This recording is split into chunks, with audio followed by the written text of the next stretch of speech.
I want to start to.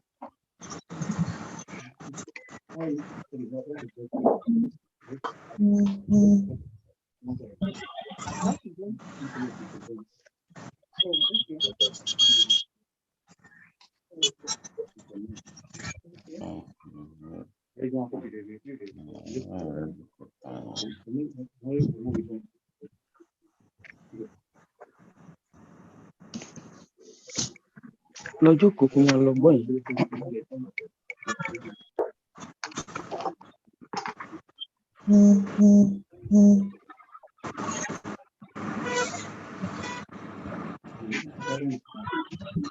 Eh?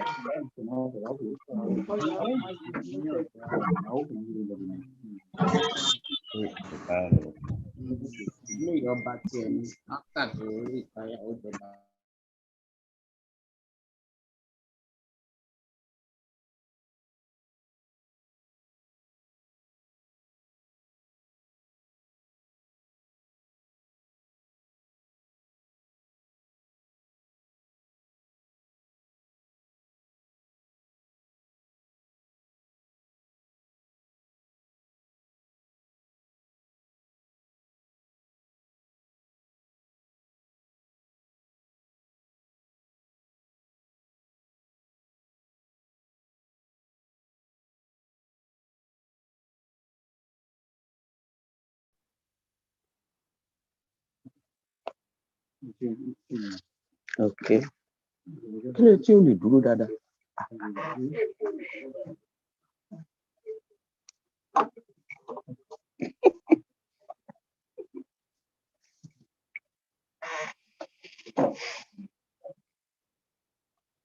We are starting anytime from now.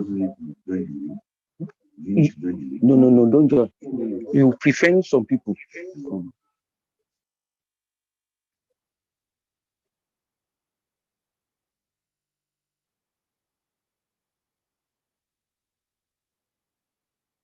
Can I start?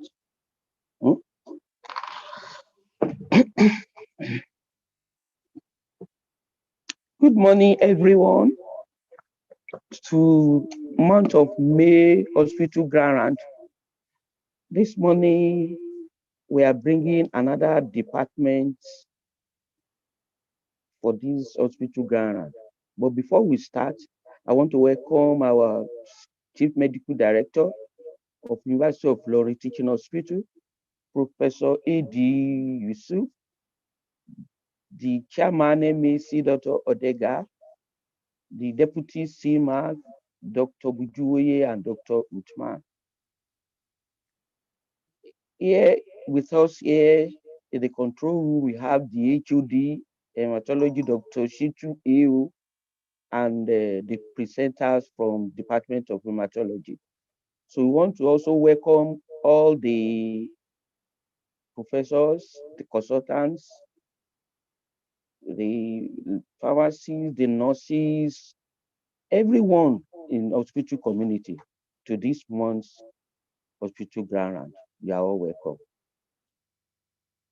Now we want to start the presentation, and we have Dr. Adiniyi S.A., a resident doctor at the Department of Hematology, Dr. Ogufemi M.K., a consultant hematologist, and a visitor from Kaduna. She's joining us at this meeting from Kaduna. Is the founder and president of the Haemophilia Foundation of Nigeria, HFN, Mrs. Megan Adediran. You are welcome, ma'am. Now we want to start the presentation. I will call upon Dr. Adini S.A. to start. And the topic for today's presentation, Haemophilia, a commonly misdiagnosed bleeding disorder. So the presenters, they will tell us more about the topic. You are welcome, Dr. Adini. Say.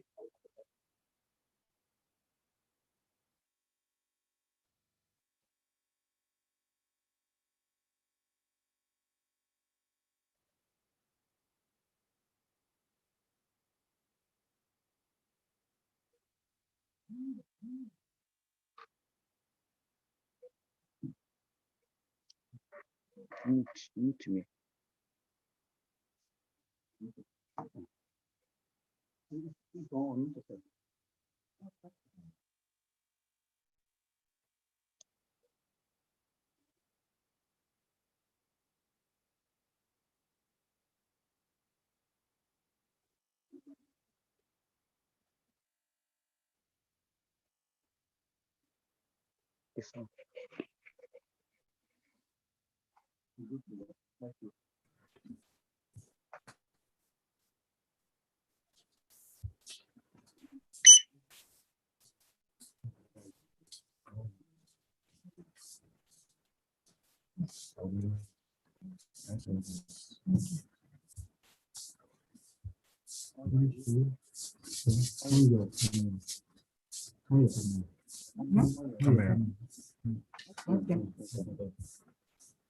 Hello? Hello?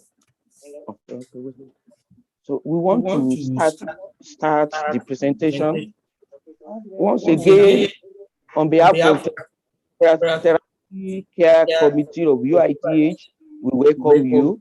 My name is Pharmacist S.O. Ayetoro, and I'm the moderator for today's presentation. So we want to start. Kindly hold on for us. S.O. Ayetoro, and I'm the moderator. Kindly hold on.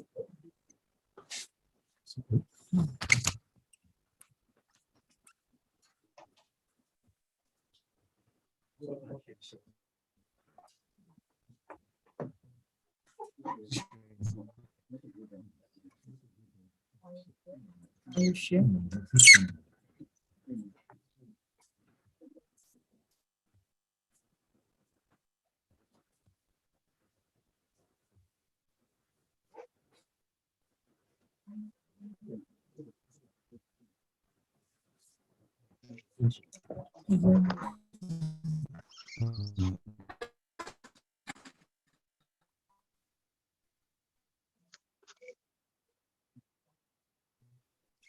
Start the Chief Medical Director, Good morning, the Chief Medical Director, the Chairman Medical Advisory Committee, the Deputy CMAS, the Head of the Department, and other members of the hospital staff.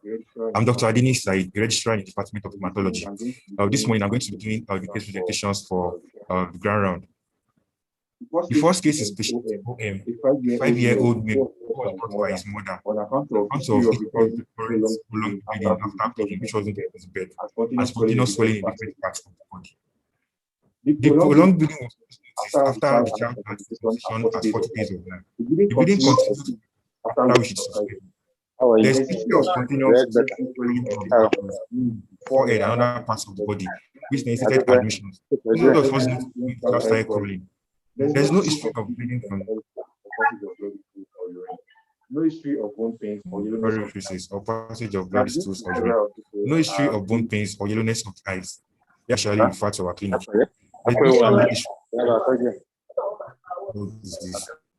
There's no history of similar symptoms among his maternal uncles. Pregnancy was uneventful.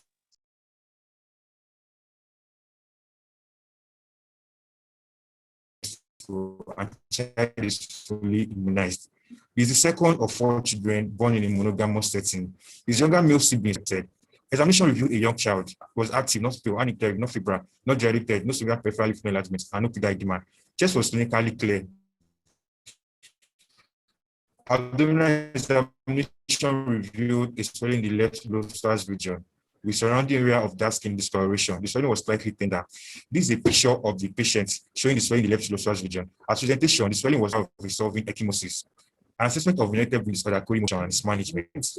Full blood count and genotype were done to know if there was anemia or low platelet count and cerebral hemoglobinopathy. Bleeding time, coagulation profile, moving study, and factor assay were also done. The full blood count showed features of iron deficiency anemia with reactive thrombocytosis. Bleeding time was normal. Clotting profile revealed prolonged PTTK.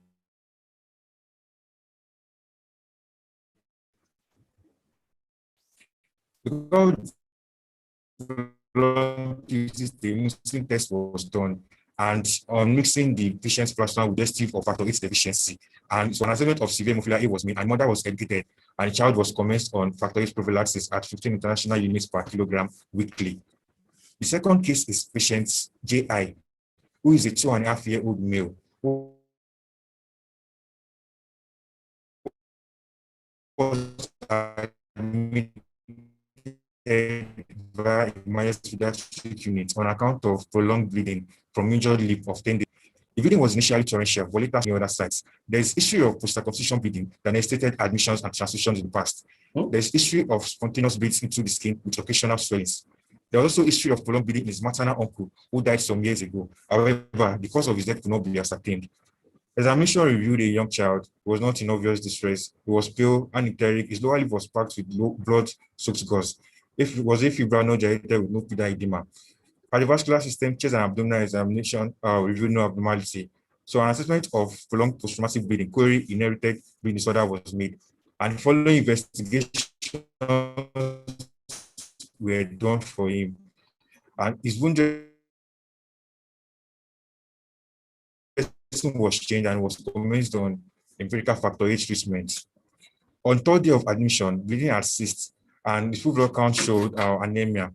The PTK done was prolonged, and mixing tests was suggestive of factor VIII deficiency.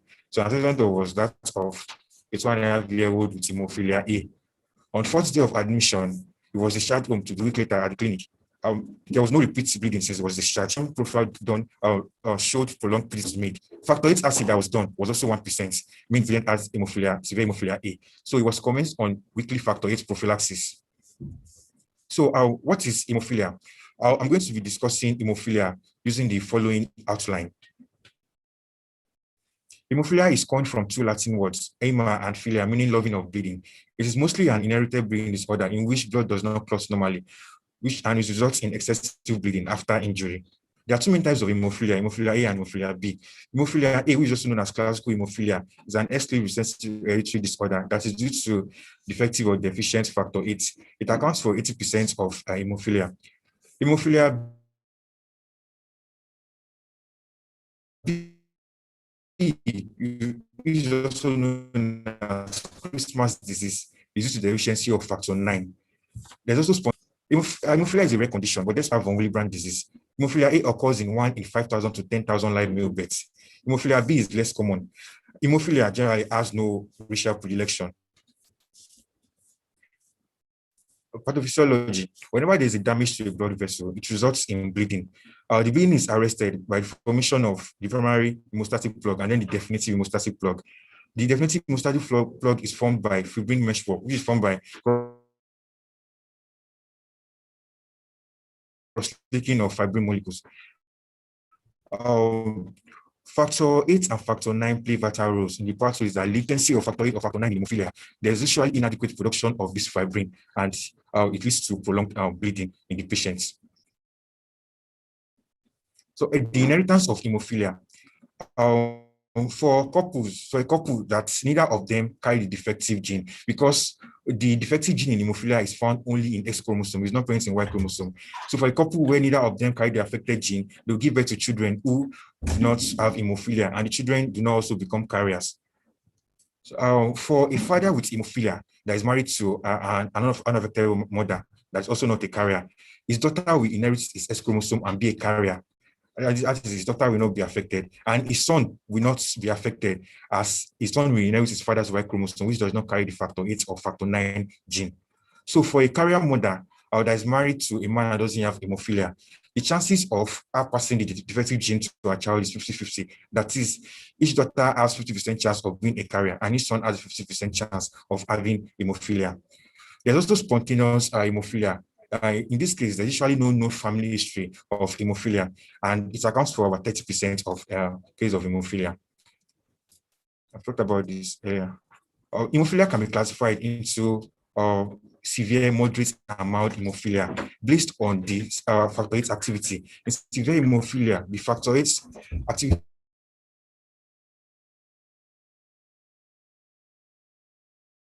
is less than 1%, and this is characterized by spontaneous hemorrhage noticed from infancy.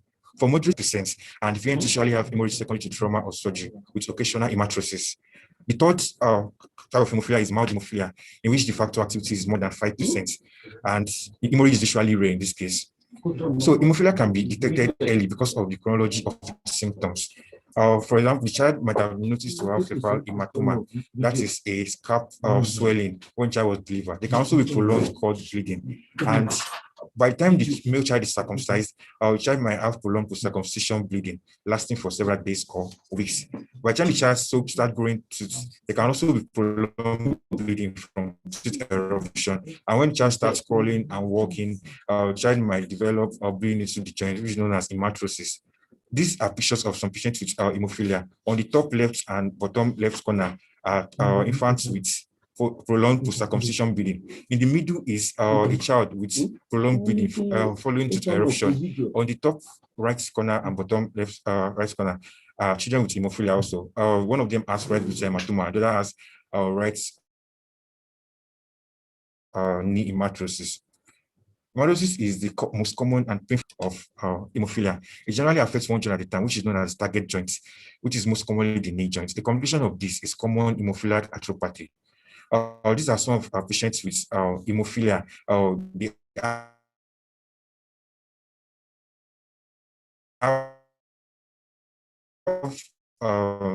left knee hematosis.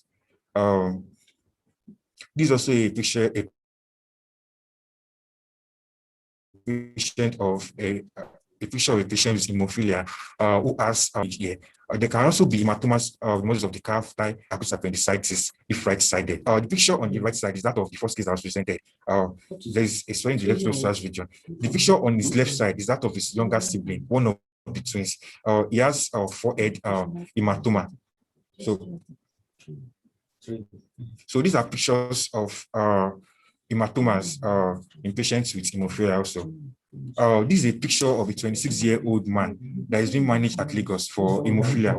He developed a huge pseudotumor from recurrent bleeding into the right thigh and knee. Hemophilia can also present as intracranial hemorrhage, gastrointestinal bleeding, mucous bleeding, and genitourinary bleeding. These are radiographs of some patients with bleeding due to hemophilia. There's evidence of intracranial bleeding, spontaneous illustrious hematoma, and parapharyngeal bleeds in these radiographs. For the laboratory diagnosis of hemophilia, full workup needs to be done so as to know if there's anemia or low platelet count.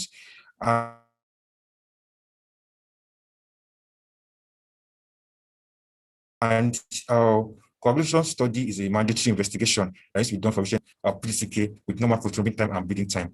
Mixing study is also usually done for them. Factors assays, which is expressed in percentage of normal, is also usually done for patients with hemophilia, and usually less than 50% in patients with hemophilia.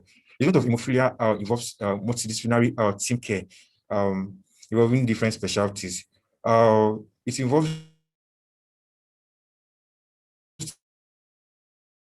the use of blood products of the missing clotting factor. That is, for patients with hemophilia A, the patient with recombinant factor 8. It can either be on demand when the patient is bleeding actively, or as prophylaxis, usually given to the patient at intervals, maybe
maybe connect it now.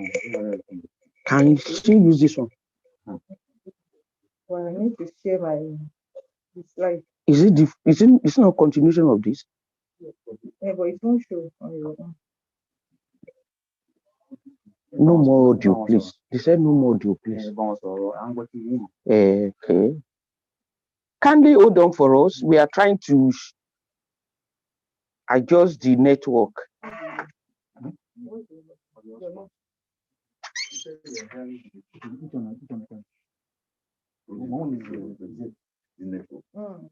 What network are you?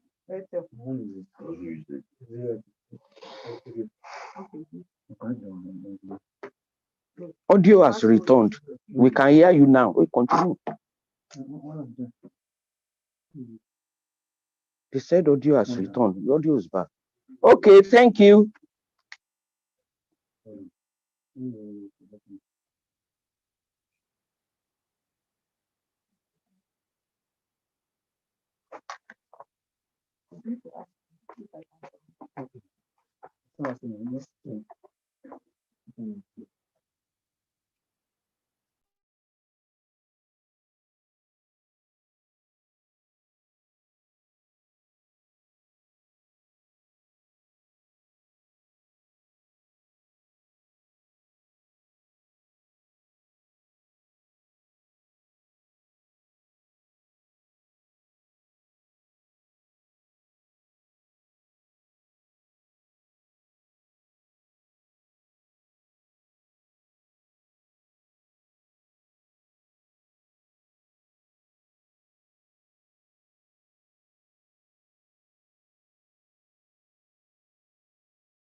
Good morning, everyone. Sorry for the Break in transmission. interruption due to network issues. This is Dr. Ogunfemi, a consultant in hematology. Yeah, we want to welcome everyone once again, and I wish to start on the existing protocol. I also want to welcome the president and founder of the Haemophilia Foundation of Nigeria. You are highly welcome. So we are presenting Haemophilia at this groundwork to commemorate the World Haemophilia Day, which was celebrated, which is celebrated every 17th of April.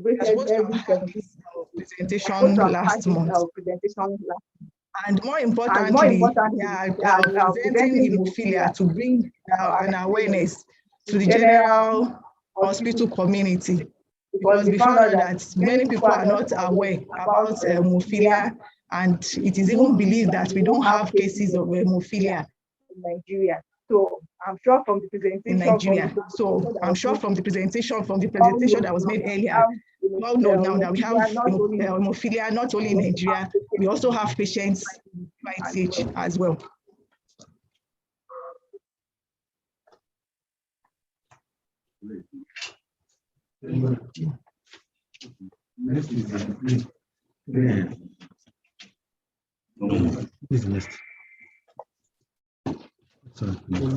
So,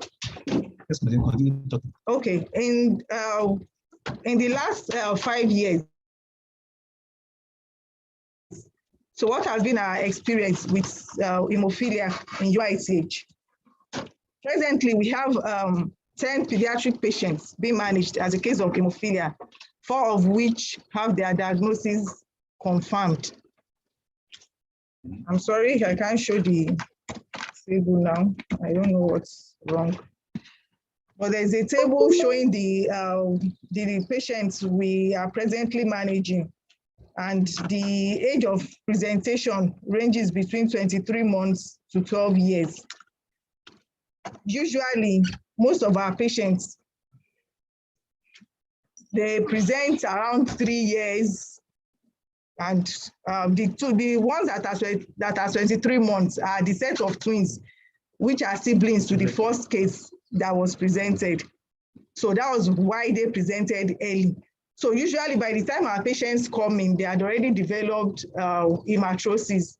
And like it was said earlier, there's usually a target joint. And once they develop that, it is usually difficult to reverse. So that's why we encourage them presenting early enough. So the set of twins that presented at 23 months, we were able to commence them on factor concentrates early enough, and they did not develop any form of joint complications in them.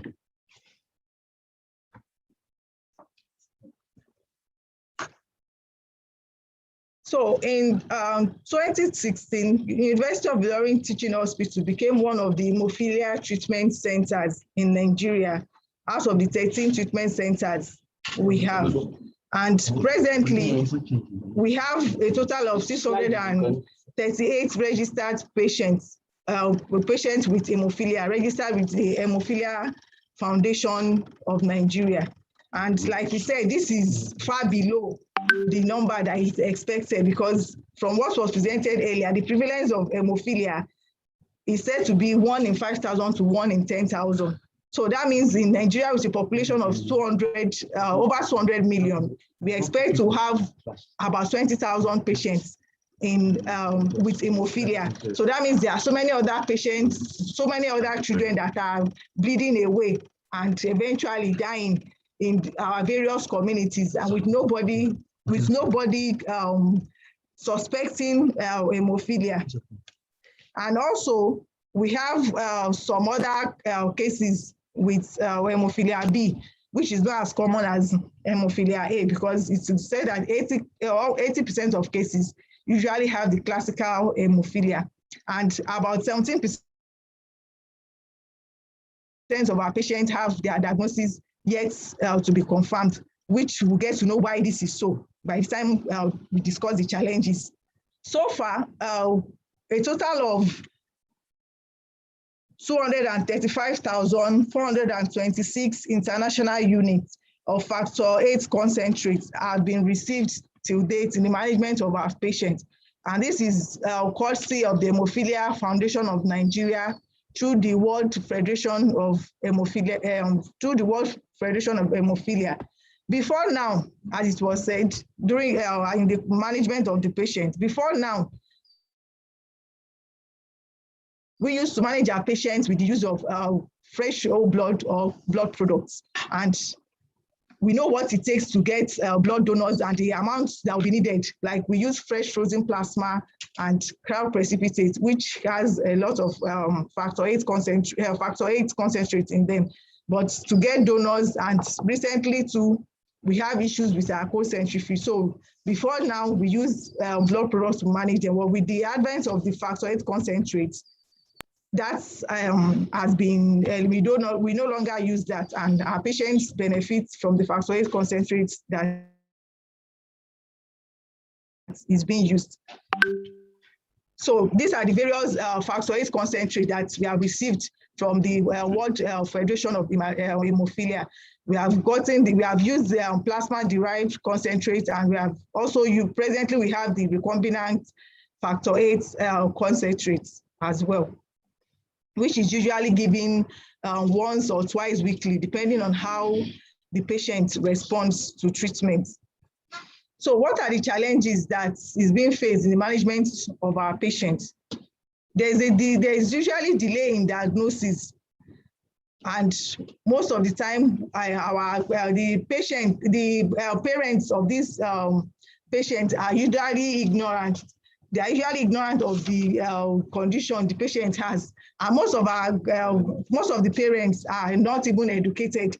So, and you know, like we said, all our patients are males, and it's a disease that is carried by females and suffered by males. And we know the importance that is attached to a male child in our society. So once they start seeing symptoms like this, most of them, their first point of contact will not be the hospital. It is thinking of going for deliverance, or thinking of probably it's the grandmother or auntie or a co-wife that doesn't want the child to survive, to be the heir of the family. So before they even come to the hospital, their complications would have set in.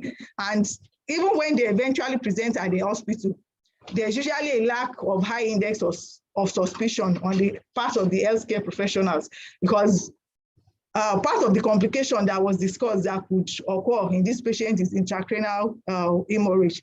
Yes, it's a very rare complication, but we have had a patient with intracranial hemorrhage in this hospital, and all of our patients also had previous history of post-circumcision bleeds. And the patient that presented with intracranial hemorrhage also had post-circumcision bleeds. He also had spontaneous bleeds into the joints.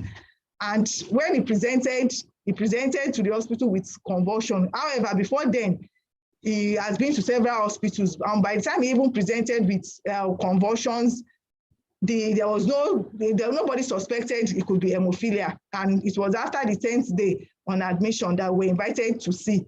And when we took a detailed clinical history, and we found out that it's probably we are dealing with a case of hemophilia, and it was compensed on empirical factor VIII therapy before we made the definitive diagnosis. And after about 3 days on factor concentrates, the patient regained consciousness and was discharged in the hospital, though the patient is late now. Also, we have issues of wrong referrals. The first case that was presented also had history of spontaneous skin swellings, and they've been referred to dermatologists, and they were thinking probably it's a skin disease. In fact, some of them are even being planned. It was even being planned to have a skin biopsy. And those that developed hematoses too have been referred to orthopedics, and the suspicion of hemophilia didn't really come in. And most of them, even when they present to the hospital, is because they probably it's usually secondary to trauma. they're bleeding from the mouth or tooth eruption. So it is then that we are called to see, and it is when proper history was being taken, we now discover that we are likely dealing with a case of hemophilia. And in our society, we know poverty is a great concern, so that is affecting almost everybody. So by the time they even decide to come to the hospital, they think of money because they have to pay out of their pocket to do the investigations, and it also delays their presentation at the hospital. There's also the issue of lack of equipment for definitive diagnosis. Like it was mentioned earlier, out of the 10 patients we have only 4 that have their diagnosis confirmed. And this is because having a definitive diagnosis is not done here because we don't have an automated coagulometer, and also the reagents that is going to be required to make this definitive diagnosis. So we usually refer our patients to other laboratories, and it's usually very expensive. So we commence them on treatment based on the history and the clinical features that they present with, and most of them are doing well on factor VIII concentrates. And the concentrates we have, yes, they are from donor agencies, from the World Federation of Haemophilia. The patients, the parents are supposed to pay a token of about 500, because if they are to get this vial, each one, depending on the international unit they are going to get, if they are to get it in the market, it ranges between 25,000 to 50,000. But however, they are paying a token, 500 naira for each vial. Yet, this is still a great challenge to the caregivers. So at times they won't come for the follow-up, saying they don't have enough money, and also the stigma that, okay, probably it's the mother that is at fault, and some cases that the father will not even be interested again because of the trauma they would have gone through in trying to look for a solution to what is wrong with the child. Also, the factor concentrate is usually given IV. So getting a venous access is usually a challenge. The drug is given weekly or twice weekly, depending on how the patient responds, though the prophylaxis is usually for those with severe hemophilia, to take them to moderate hemophilia so that they don't have spontaneous bleeds. So getting a venous access is usually a challenge, and all our patients are pediatric patients, so you can understand what that means, bringing them to the hospital every week or twice a week at times. And when they have trauma, they have to be on daily injections until the bleeding subsides. Adherence is also a great challenge. They come into the hospital every week or twice a week. However, there's an alternative to this. The issue of home treatment was mentioned earlier too. For those that have someone, because some of our patients don't stay within Ilorin, some stay and some are outside Ilorin. So like the first case that was presented, the mother is a nurse, so she's able to give them at home. And there are some other patients too that have a doctor in their hometown, which we are in contact with, so that they get the factor concentrates for like 2 months, and they just come for follow-up after 2 months to get more drugs and continue their treatment at home. So these are the ways we have been able to at least make them to increase the adherence to the treatment. And recently too, there is a new drug, the emicizumab, that was mentioned earlier, Hemlibra, is a new agent that is given once a week, and it's also given subcutaneously, though we don't have that in Nigeria yet, but before the end of the year, we should have in Nigeria, and at least that should reduce the challenge of having a venous access. So this is just a picture showing one of our patients that we're trying to give the factor concentrate, and you can see the number of people trying to hold him down before eventually we tried the leg. Eventually we were able to get a vein on the hand. So in conclusion, hemophilia is a rare bleeding condition with many cases in Nigeria yet to be diagnosed. As earlier mentioned, there should be a high index of suspicion with early and appropriate referral. And once these patients are referred early enough, the development of complications can be minimized or stopped, except those that will develop inhibitors which is a common complication or the most common complication in patients with hemophilia. There's a possibility of developing inhibitor, developing an inhibitor to factor 8 concentrates, and they won't respond. But at least we have a new agent now which can be used in patients with high risk of intracranial bleeding, and also those that have developed inhibitors. There are other agents too, factor 8 bypassing agents too are also available for such patients. And complications are preventable with affected patients living a normal life if treatment is commenced early. Also, there's a need for government involvement. Like we say, these drugs we are getting now are from donor agencies. We don't know for how long this will continue. And it also brings me to the point to the fact that if this donor agency stops giving us these drugs, that means we have to fall back on our blood products. And also brings me to the issue of our cold centrifuge. If we don't get concentrates again, we have to provide blood products for our patients to manage them when they come with trauma or spontaneous bleeds. And we are using this opportunity to employ the management to get us the cold centrifuge and also automated coagulometer to help in proper management of this group of patients. And I want to once again thank everyone for this presentation and for listening. Before I round up, I want to call on the president of the Haemophilia Foundation of Nigeria to please give us a comment. Thank you very much. Wow. Thank you, Dr. Ogufemi and Dr. Adeni, for this beautiful presentation. So we're going to call upon Mrs. Megan Adediran, is a visitor from Kaduna, the president and founder of Haemophilia Foundation of Nigeria, to join this program, and we give her 5 minutes. Good morning. I don't know if you can hear me, ma. We can hear you. Okay. Good morning, everyone, and thank you for having me in this meeting this morning. I would like to appreciate everyone and stand on existing protocols that has been said earlier. My name is Megan Adediran, as earlier stated. I'm a mother of 4 children. I've got 2 boys with severe hemophilia A daughter who is a confirmed carrier, and a daughter who is not confirmed. First, I would like to say my life and my journey with hemophilia started when my son was just 10 days old. We went in for circumcision and he bled for 5 days.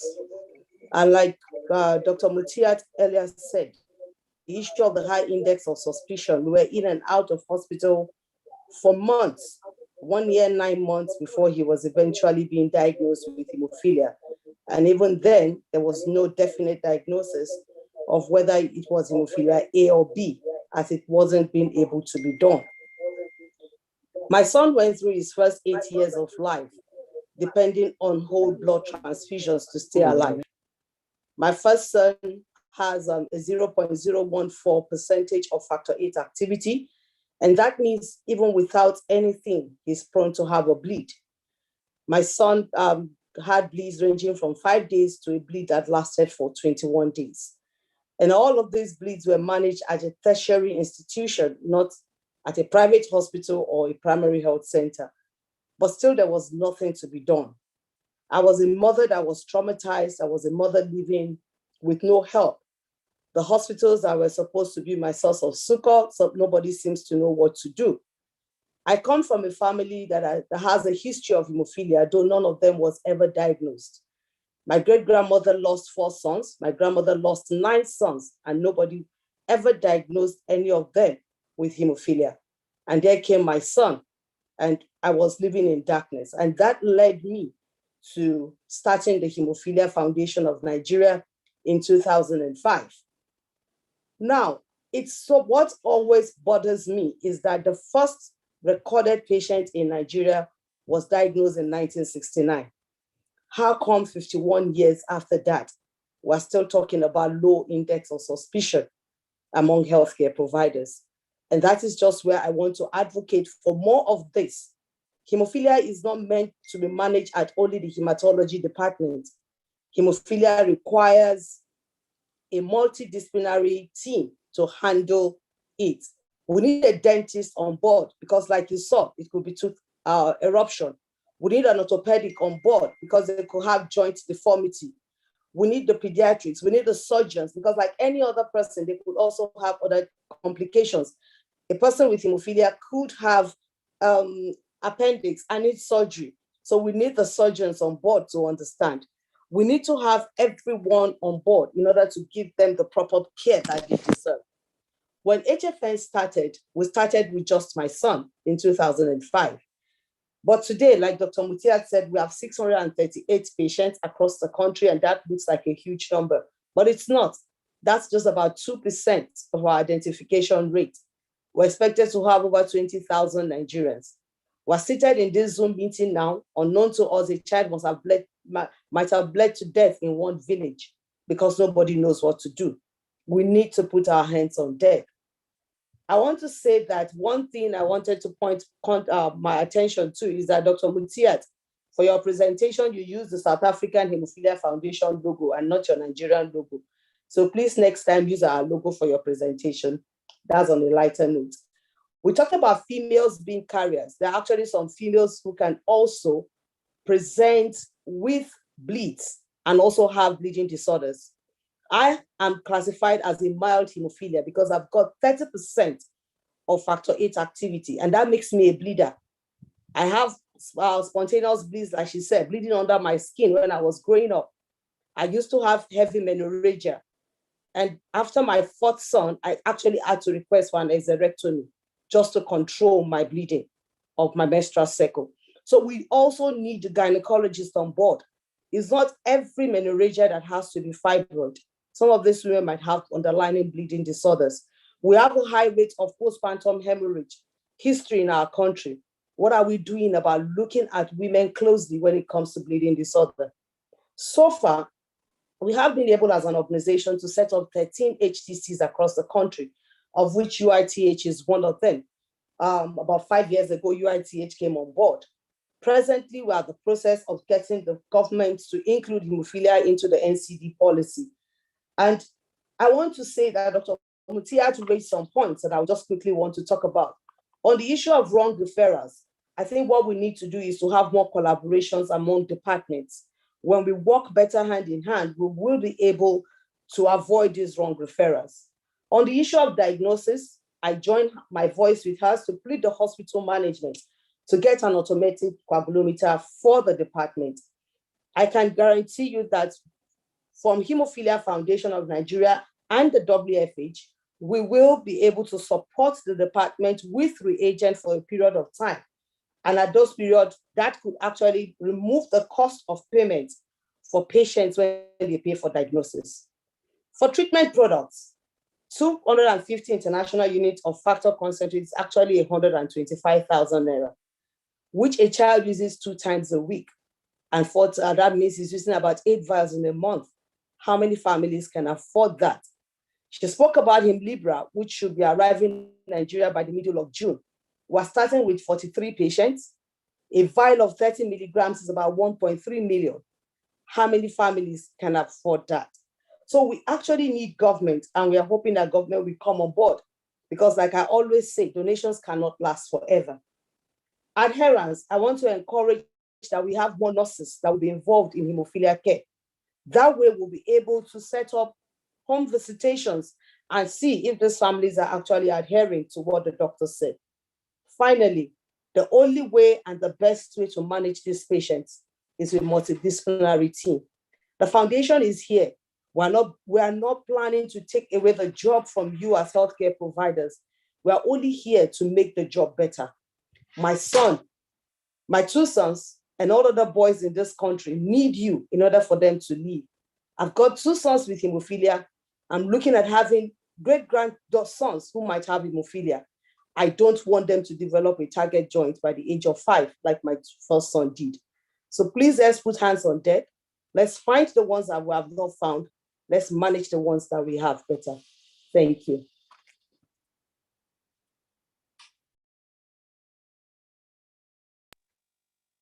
Thank you, Mrs. Adediran. This journey is remarkable, and your efforts in advocacy and community service are laudable and inspiring.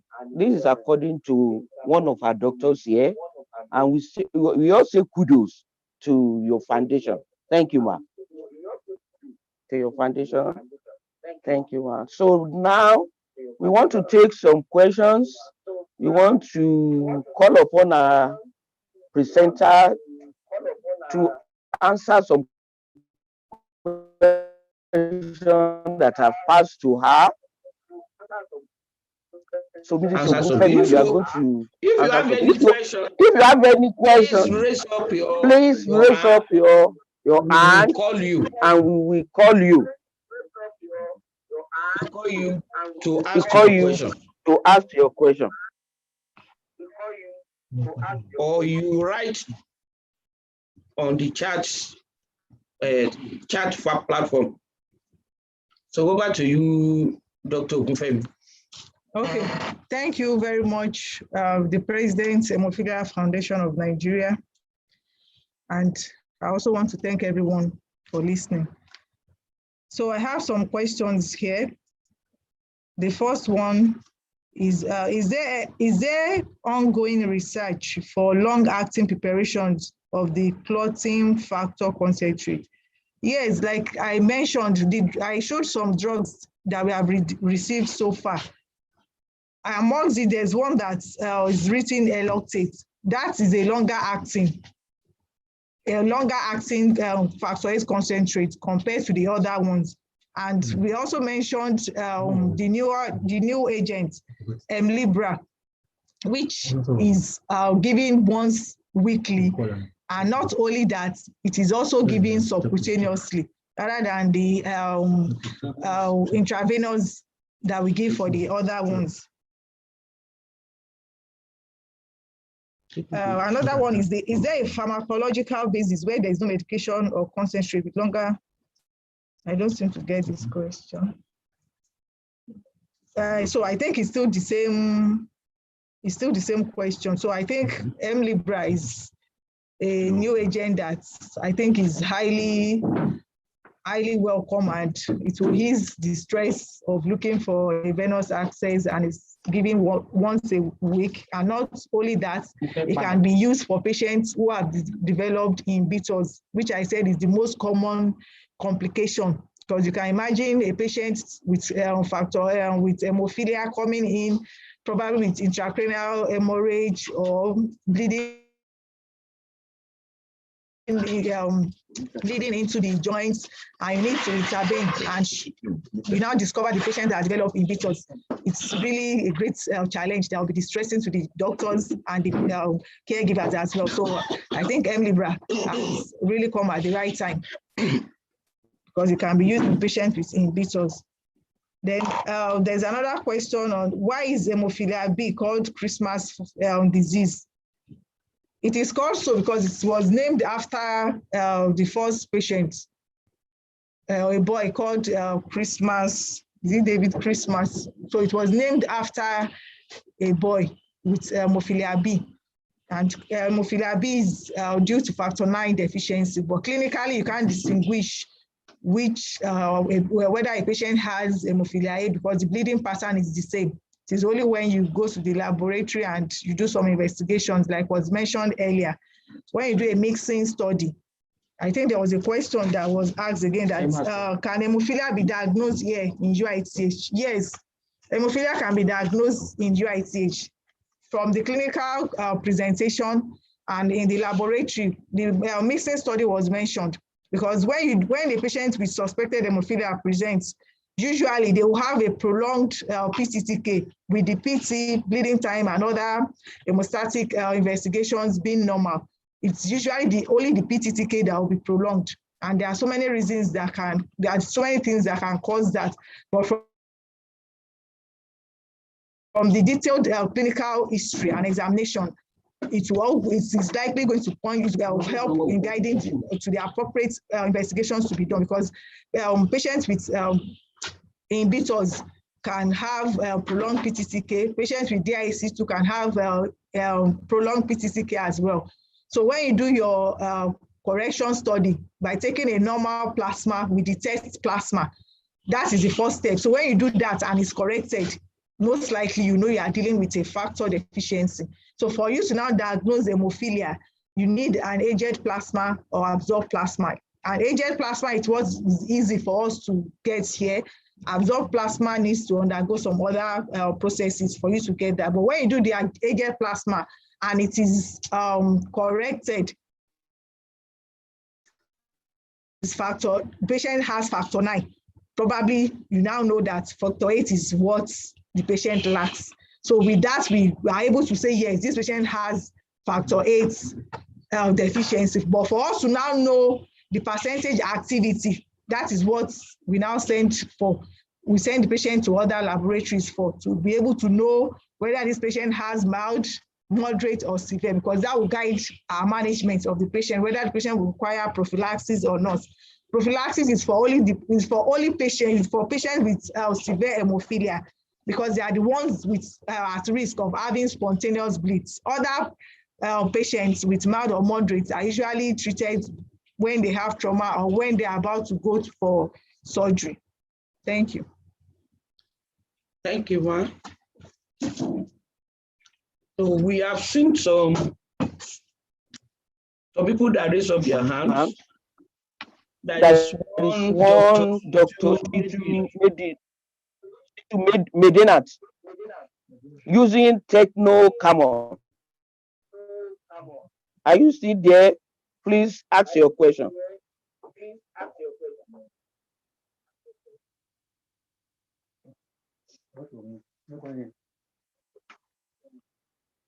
If you are not there, let me call another person. Dr. Ayotuti Omotosho. Okay, thank you very much, Ma. Many of my questions were already answered. What I was really asking about the long-acting preparations was something that would last for a month. Because from mental health, I'm a psychiatrist, and one of the challenges we have is with medication adherence, in which case we have depot preparations that last for a month, so that the person comes, gets a shot in a month, and then returns in another month. And even that is challenging. So when I saw the weekly preparations, I was wondering why we didn't have longer acting medications. So that was the basis for that particular question. And also would like to suggest that the role of a mental health specialist is also important in the management, because I imagine that there are many psychological sequelae of having to deal with such a challenging disease. Thank you, Dr. Motosho. I saw Mrs. Megan raising up her hands. Do you want to tell us something again, Ma? Yes, Ma. I wanted to respond to the same question that Dr. Motosho just spoke about. Dr. Mutia spoke about Haemlibra. You can actually do Haemlibra up to just once a month, depending on the dosage. We do 1.5 milligram per kg weekly, or you do 3 milligram per kg fortnightly, or you do 6 milligrams per kg monthly. But that will just require more injections on the visit of each patient. So if your patient can actually bear the injections, then you can actually just do once a month for the patient. Thank you. The doctor. Hello? Thank you, Ma. Good morning. And Chairman Therapeutic Committee wants to add some points. Professor Musumola, today are you there? Are you there? Yes, good morning. This is you. Thank you. Good morning. Good morning, Ma. Good morning, Ma. Sorry, I think somebody is taking off my name. Most of the Today, okay. Prof, please hold on, Prof. All right, thank you. Let's hear from Dr. Medina. Sorry, Prof. It's not doctor, I'm a nurse. Okay. Okay, that's good. Up nurse. No, why not nurse? Some of the questions have been answered. Thanks for the presentation. Okay, okay. Thank you, ma. You are welcome. Prof, over to you.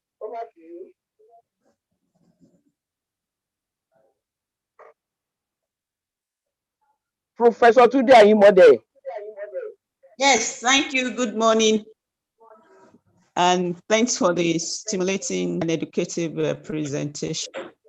I think it is a challenge. I just try to imagine what the lady from Kaduna would have gone through over the years. Because we have two sons, and with the premium placed on the male child in Nigeria or in Africa in general, that will most likely be more traumatic even than the disease itself. But I was just on a note going to draw attention, and I think I did privately chat her to know really in the management of the condition, I guess very strongly that the idea of coming in with a multidisciplinary team is a good thing. But it seems that even in her own mention of the team, as she recognizes, she seems to have excluded the psychological aspect of the care of this patient. I think it's very important if the UITH team will have more of a consultation liaison with the psychiatrist, psychologist in your team, so that you can address issues that boil down on the mental health and of these patients, and not just the patient themselves, their family. It's an extremely important thing. And I think if you go that way, we will be more successful, even with our biological treatment of the condition. That's my own contribution. Thank you, and have a good morning. Thank you, Prof. So let's hear from Dr. Aderibigbe. Dr. Aderibigbe, unmute yourself.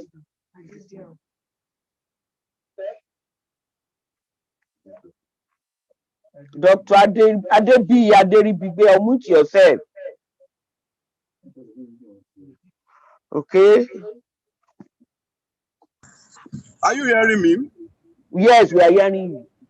Yeah, thank you very much for the presentation. I want to congratulate the presenters for doing a serious, good work here.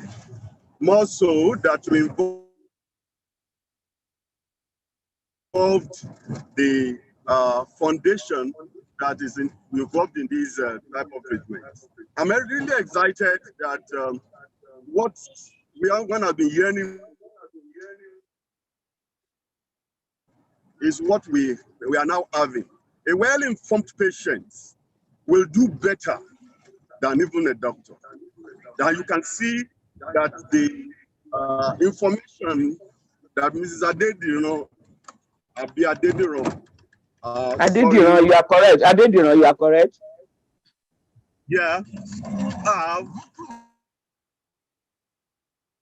really is so in-depth and very passionate about it, more so because she will help even other parents to be more interested, being at the driver's seat of their care.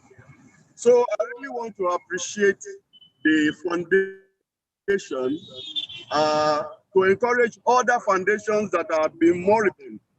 For example, our Vino Foundation is moribund, and we seem not to have a way of revitalizing it, because most of these foundations are better driven by the patient and not doctor driven, so that it will not be a stigmatization type of thing, but is a care type of issue. So I say most of the time, what we have is not a poverty of money that is so important, but poverty of thoughts and poverty of information. So yeah, I want to also think of each of those our areas of care. How do we get information across the. Unfortunately, in Nigeria now, we have commercialized everything, including information, such that I went to the NTA to see if we can get some time to talk about fun and get information to the people. They were asking for money, which is very saddening. You're going to be doing, when we were children, we had a lot of educative things on television, but they now say that all educative things must be paid for, which is a very sad thing. Television really welcomed us, and we did say little with them. So I want to really encourage more of information and see if this will help our patients better, even to get better care. Thank you very much for the presentation. God bless. Thank you, Dr. Aderibigbe, for the wonderful contribution. We want to divert a bit by showing 5-minute video on how to report adverse drug reaction. So after this video, we call upon the Deputy CMAC trainee to give us Dr. Utman to give us a management contributions.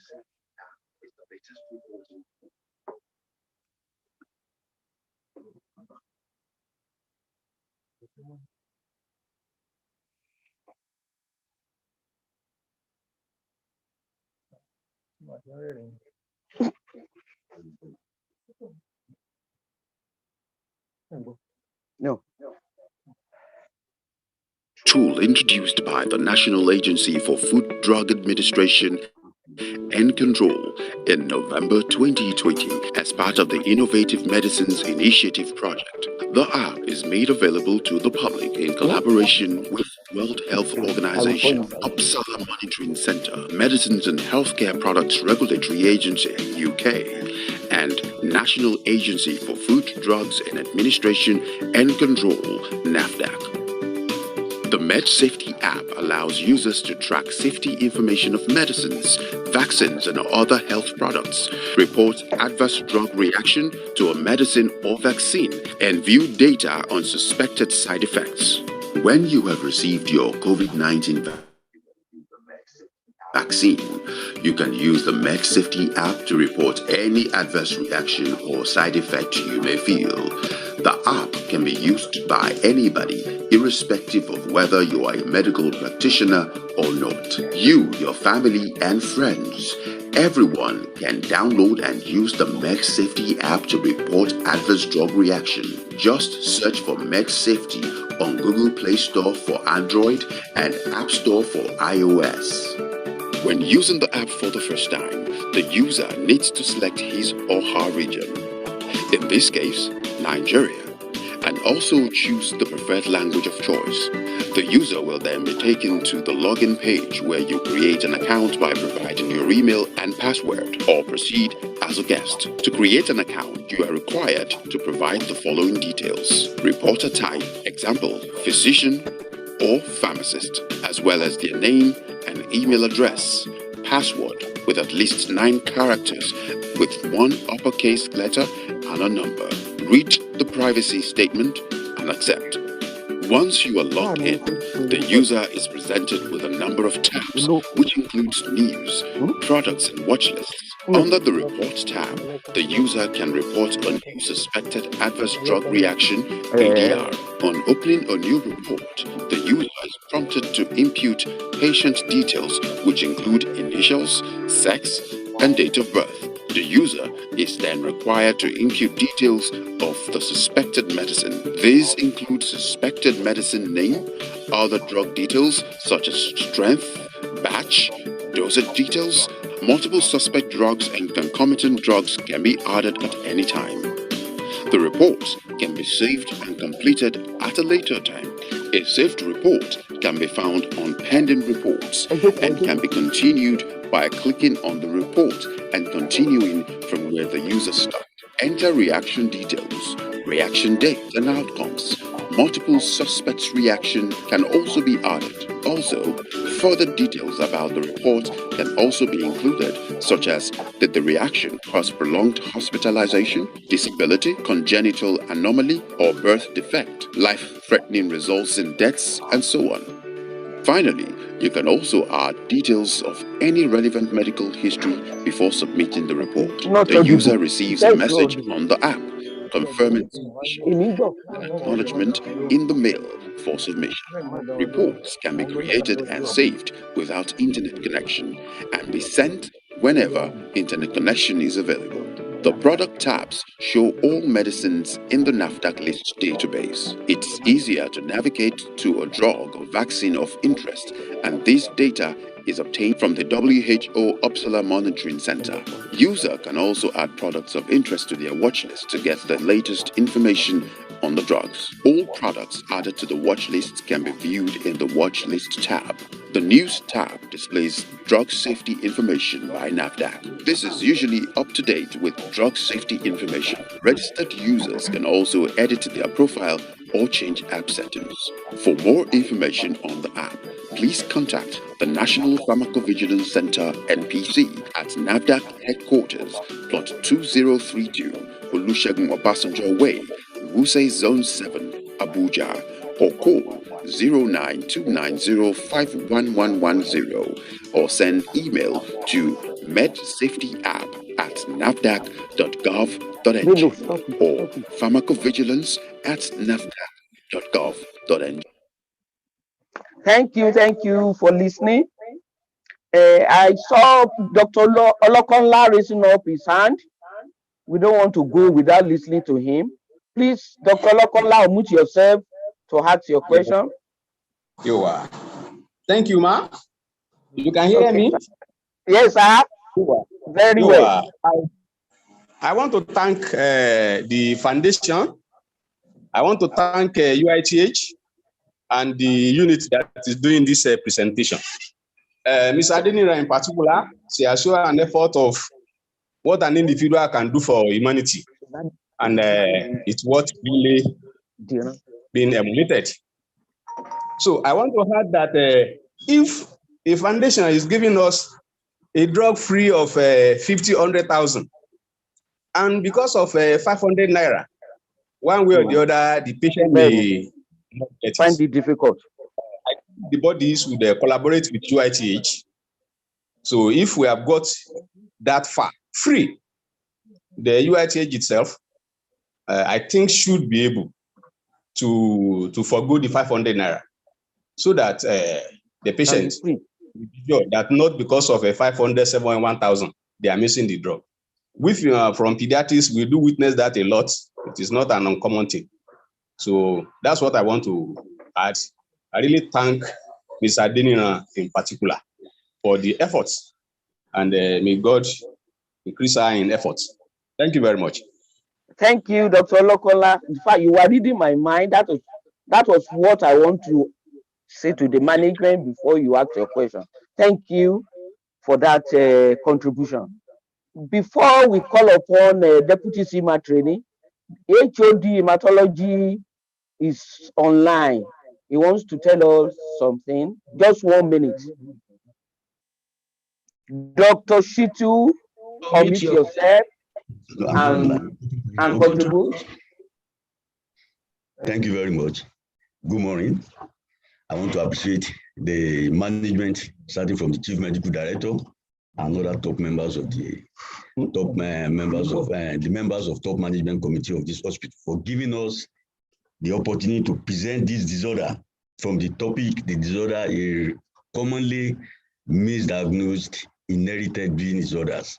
Actually, I don't want to go back with all listening to the presenters. I want to actually come down to the challenges from the delay in diagnosis, and actually for us, the clinicians, to have a high index of suspicion, and also wrong referral. It's also a very common thing here. Now, specifically, I want to talk on the management of the patient. The presenter, Dr. Ufemi has actually talked about the diagnosis, ranging from the common ones. Of course, the common ones are available here, the full blood count and all those common tests, but specifically the coagulation studies. We do PT, PTTK, and bleeding time. Then the factor of assay itself, which is the confirmatory test. Now I want to actually go back to the management, so the chief medical director to actually, we've been talking about the cold centrifuge. Although of course, if you don't have this recombinant factor 8, we can still manage some of our patients with fresh fluid plasma.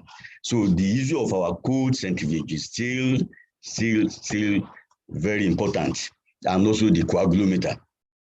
The coagulometer will also assist us in doing some of those coagulation factors tests. And specifically, actually, I want to thank the founder of Haemophilia Foundation of Nigeria. That's, I hope, Madam, I hope you are still online. She's there. Okay, thank you. I want to really thank you very much. I want to really appreciate your effort. In fact, this is my first time of listening to you. All the while we are rehearsing this, they've been talking about you, but I've not been able to listen to you. In fact, when I heard your submission, Madam, I asked Dr. Mutiat, are you a medical doctor? She said, no. I said, wow. Man, I think I said I could understand the zeal in your foundation, the zeal you are putting it in the foundation. I think being a mother, actually it's not easy. Being a mother of an hemophilia patient, Madam, like I said again, I really appreciate what you are doing. And I want to ask for, to plea for continuous support for us here in University of London Teaching Hospital. I mean, when it comes to all those concentrates, I want to plead for continuous support. I want to plead, and I want to tell you that here in UITH, we are not going to let you down. When it comes to the management of hemophiliacs, I think the consultant in charge is also under the zeal, the way she's been handling the patient. So, Madam, I really appreciate you, and I want to tell you that here in UITH, we are not going to let the foundation down. Thank you very much. Thank you, Dr. Shitu. Dr. Uthman, please unmute yourself. Okay, good morning. Good morning, can you hear me?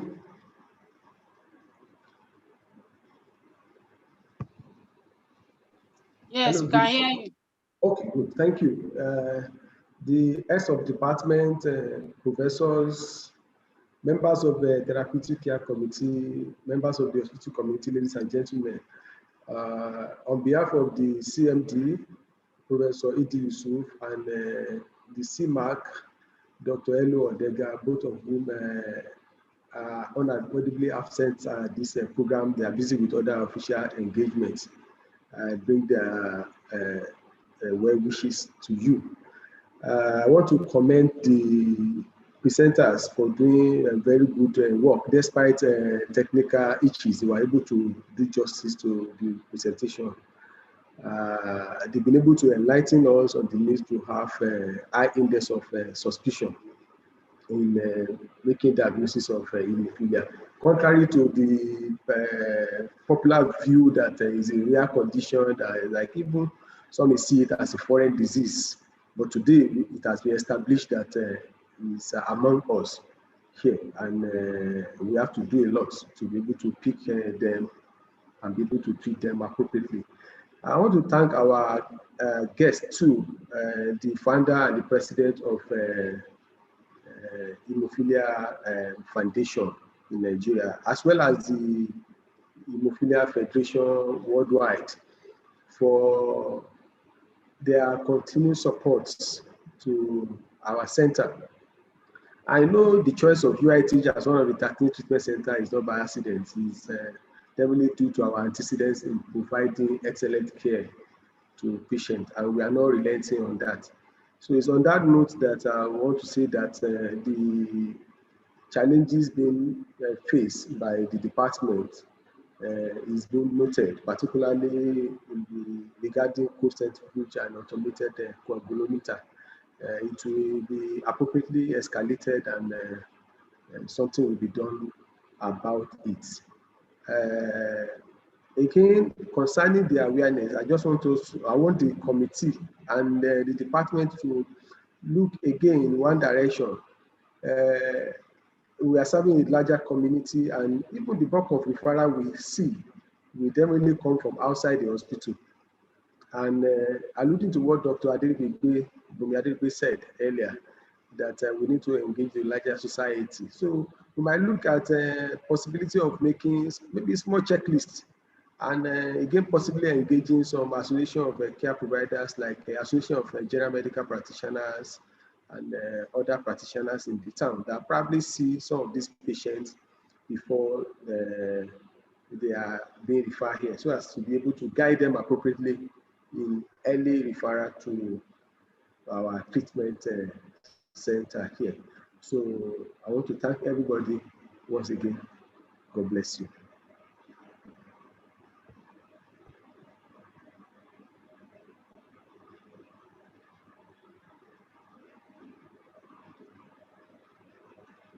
A member of the therapeutic care committee to give a vote of thanks to everyone and our visitor before we end this month edition of Hospital Ground.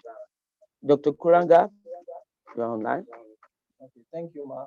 And thank you, everybody. And thank you, everybody, for coming to this program today. I'm only delighted to hear that Mrs. Megan Adediran, who is the founder and the president of this foundation, has been very passionate with this association and this foundation, and we hope that she's going to succeed by the grace of God.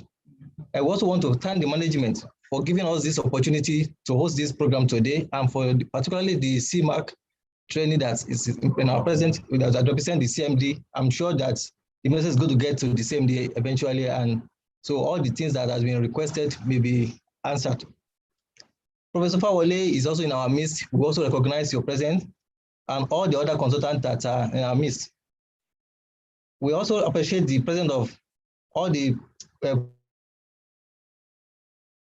pediatricians that are also in this meeting today, and the presenters, particularly Dr. Mutia and Dr. Adeni Adeni,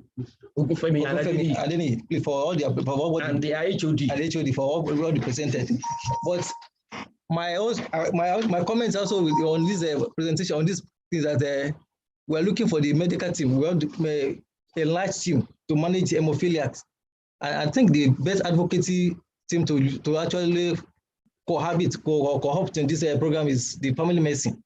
If you miss them, you are not likely to succeed in this hospital. So please, because that's where the patient will come in first, either from the town or from inside the hospital. So that team or that place must be recognized. It's advertising its department. I'm not advertising. It's that's the backbone of the hospital. If you miss it, you miss everything. So I want to advocate, although as you are looking for advocacy, family medicine must be in front. So thank you very much. And this one must be fast for every department that you want to be reckoned with. If you want to be reckoned with, family medicine must be your backbone. Number one. Thank you very much. Clap for family medicine. Thank you, everyone. All the pharmacists, I recognize your presence. The nurses, administrators, you are all welcome. God bless you. We recorded this presentation on YouTube, so we send it around for you to really get the full presentation. Once again, thank you for coming, thank you for logging in, thank you for your presence from beginning to the end. By next month, we'll present another department. Until then, God bless you all. Thank you.